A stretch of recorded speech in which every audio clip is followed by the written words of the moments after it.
Bismillahirrahmanirrahim. Assalamualaikum warahmatullahi wabarakatuh. Alhamdulillah, salatu wassalamu ala rasulillah wa ala alihi wa sahbihi wa mawala. La hawla wa la quwwata illa billah, amma ba'd.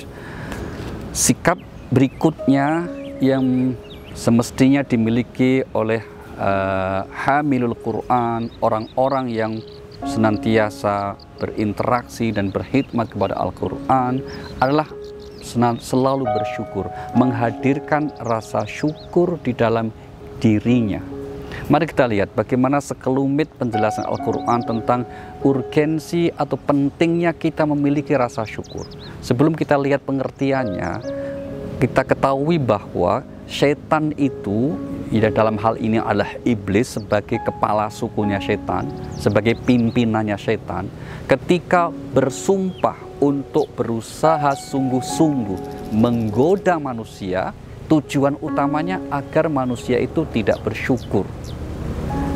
Hal ini ditegaskan di surah nomor 7 Al-A'raf pada ayat yang ke-17, di mana setan mengatakan, "Tsumma la'atiyannahum min baini aydihim wa min khalfihim wa an aymanihim wa an syama'ilihim wa la tajidu aktsarahum syakirin."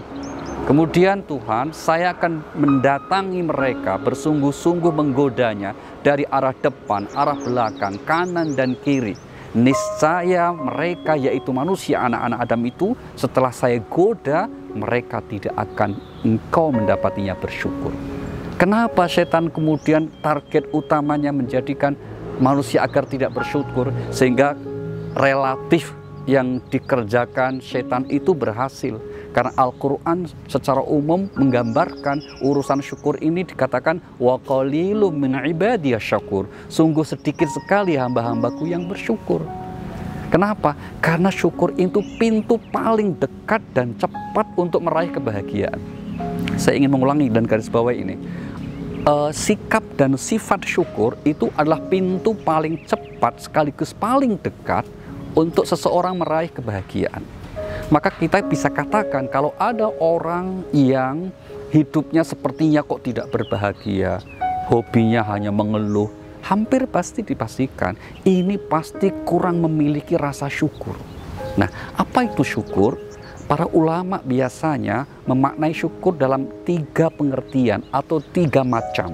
Yang pertama di dalam hati, yaitu mengakui seluruh anugerah yang diperolehnya, yang diraihnya, hakikatnya itu adalah milik Allah, dari Allah, pemberian Allah Subhanahu wa Ta'ala. Mari kita lihat apa yang diucapkan Nabi Sulaiman alaihissalam ketika beliau menerima anugerah yang begitu luar biasa. Beliau seorang raja, beliau juga seorang yang kaya raya, sekaligus sangat cerdas.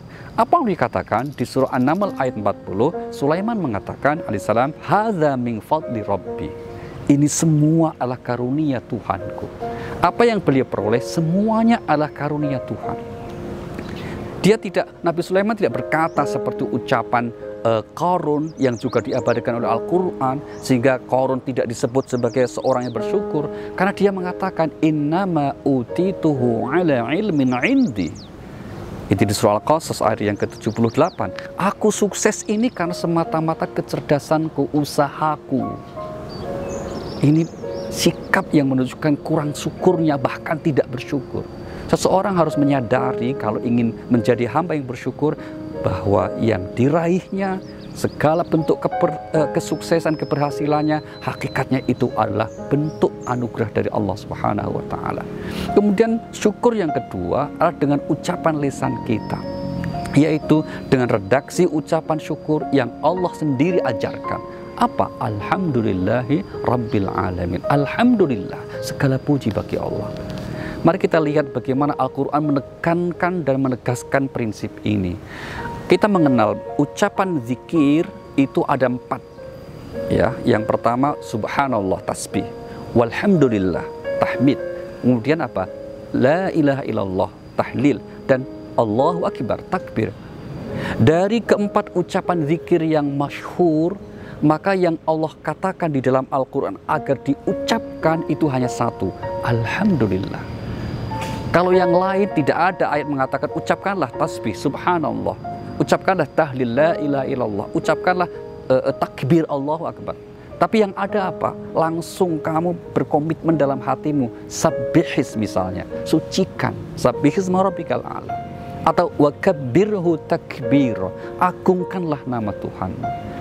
Tapi berbeda dengan alhamdulillah. Sekian banyak ayat mengungkapkan bahwa waqulil hamdulillah, dan ucapkanlah alhamdulillah. Maka bersyukur tidak hanya dalam hati, harus kita ekspresikan dalam bentuk ucapan, yaitu kita memuji Allah yang telah menganugerahkan segala nikmat kepada kita.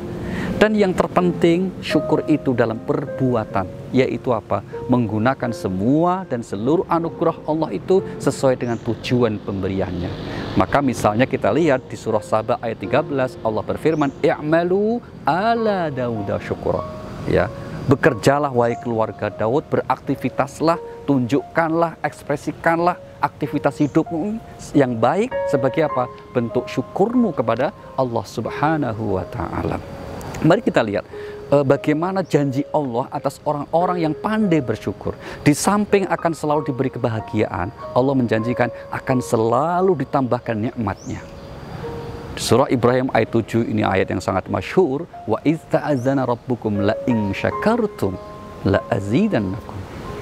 Jika dan Tuhan memaklumkan, jika kalian bersyukur, sungguh pasti aku akan menambahkan nikmat. Allah menggunakan dua penegas, sungguh pasti aku akan tambah nikmat itu.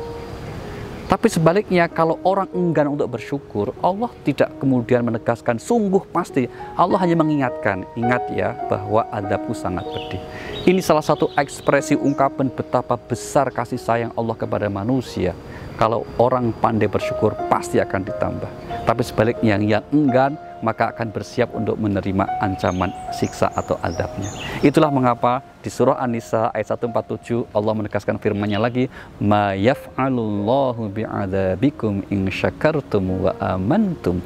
Allah tidak akan mengadab kamu selama kamu terus mau bersyukur dan beriman. Artinya apa?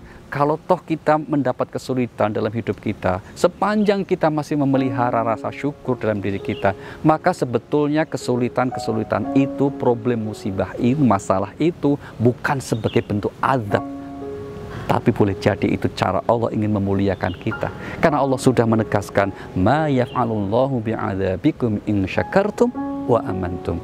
Allah tidak akan mengadab kamu, menyiksa kamu selama kamu masih mau bersyukur dan juga beriman kepadanya. Dan akhirnya begitu pentingnya sikap syukur ini sampai Allah dan Rasul-Nya mengajarkan doa syukur untuk kita semua. Sampai 2 kali Al-Quran mengajarkan doa agar kita dianugerahi kemampuan untuk selalu bersyukur. Di antaranya di surah Al-Ahqaf pada ayat yang ke-15 dan surah An-Naml pada ayat yang ke-19. Redaksinya pun sama. Rabbi auzi'ni an ashkura ni'mataka allati an'amta alayya. Tuhan, ilhamkan kepadaku untuk senantiasa dapat mensyukuri nikmat-Mu. Demikian juga Rasulullah Sallallahu Alaihi Wasallam dalam salah satu doa dalam hadis sahihnya, beliau ajarkan apa? Allahumma a'inni ala dzikrika wa syukrika wa husni ibadatik. Ya Allah, tolonglah aku untuk senantiasa mengingat Engkau, mensyukuri nikmat-Mu, dan senantiasa istiqomah dalam ibadah kepadamu. Semoga kita selalu menjadi hamba-hambanya yang bersyukur. Wassalamualaikum warahmatullahi wabarakatuh.